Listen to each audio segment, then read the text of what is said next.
আর এই আরজিকর কাণ্ডের তদন্তে এবার মুখ্যমন্ত্রীর ফোন ও সিবিআই স্ক্যানারে আনার দাবি জানিয়েছেন সুকান্ত মজুমদার।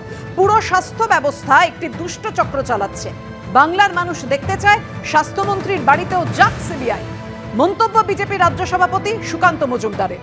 স্বাস্থ্য সচিব, মুখ্যমন্ত্রীর উপদেষ্টা, ডিজিপি, পুলিশ কমিশনারেরও ফোন বাজেয়াপ্ত করার দাবি জানিয়েছেন রাজ্য বিজেপি সভাপতি সুকান্ত মজুমদার।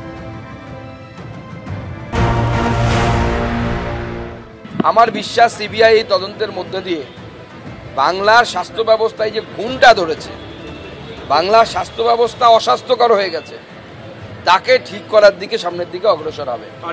পুরো স্বাস্থ্য ব্যবস্থাটা একটা চক্র চালায়, দুষ্ট চক্র। এই চক্রে বেশ কিছু প্রভাবশালী ডাক্তারবাবু তারাও আছেন।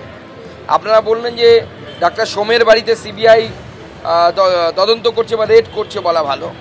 আরজি করেরই মহিলা ডাক্তার যিনি পোস্টমর্টম টিমের অংশ ছিলেন, তিনি ডক্টর সোমের নাম বলেছেন, কারণ তারা বসে একসাথে মিটিং করে, এবং এই ডক্টর সোম হচ্ছে ডক্টর ঘোষের মুখ্য বুদ্ধিদাতা বা উপদেষ্টা বলা ভালো।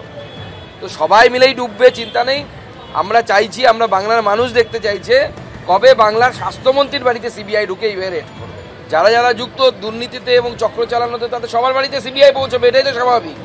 কিন্তু আমি বারবার একটা কথাই বলছি, বাংলার মানুষের দাবি, বাংলার মানুষের মনের ইচ্ছে যে স্বাস্থ্যমন্ত্রীর বাড়িতে সিবিআই যাক, স্বাস্থ্যমন্ত্রীর ফোনটা বাজেয়াপ্ত করুক, আমাদের নিগম সাহেবের ফোনটা বাজেয়াপ্ত করুক, আমাদের বিনীত গোয়েলের ফোনটা বাজেয়াপ্ত করুন, এবং তার সাথে সাথে দুজন যে মাথা আছে, একজন হচ্ছে আলাপন বন্দ্যোপাধ্যায় এবং তার সাথে হচ্ছে আরেকজন হচ্ছে স্বনামধন্য পুলিশ অফিসার রাজীব কুমার, এদেরও ফোনে তদন্ত হওয়া উচিত। কারণ এরা হচ্ছে নাটের গুরু, এরা উপরে বসে থেকে থেকে সমস্ত বুদ্ধিদাতার কাজ করে। আরজি করে আর্থিক দুর্নীতি তদন্তে দিকে দিকে সিবিআইয়ের অভিযান চলছে, ম্যারাথন জিজ্ঞাসাবাদ। আর এই সিবিআই রেড নিয়ে তৃণমূল নেতা কুণাল ঘোষ কি বলছেন শোনাবো। যেমন আমাদের পরিষ্কার কথা হচ্ছে, এই দুর্নীতির বিষয়টার একটা অভিযোগ নিয়ে তদন্ত হচ্ছে। তো এবার সেই জায়গায় আমাদের মূল যে উদ্দেশ্য, সেটা হচ্ছে আগে যে মেয়েটি ধর্ষিতা হলো, খুন হলো, তার সেই কালপ্রিটটা কে? 24 ঘন্টার মধ্যে কলকাতা পুলিশ ধরেছে সঞ্জয় রায়। সে একাই করেছে নাকি সঙ্গে আরও কে ছিল? সিবিআইয়ের হাতে তদন্ত। সিবিআই আগে তার ফয়সালাটা করুক মানুষের কাছে। ওরা এত দেরি করছে বলেই এই কুৎসা, বিভ্রান্তি, ফেক নিউজ, অবিশ্বাসের বাতাবরণ তৈরি হচ্ছে।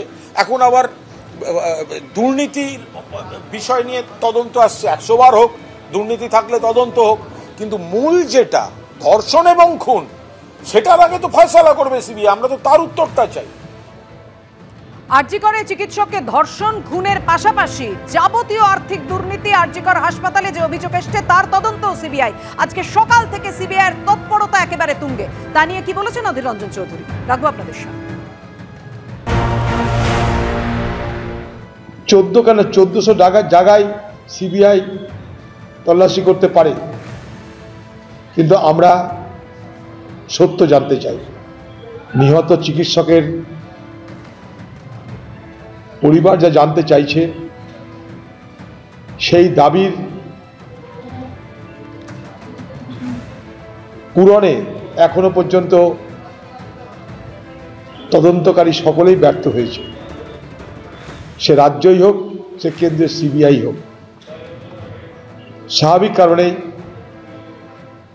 মানুষের ধৈর্যের বাঁধ ভাঙছে।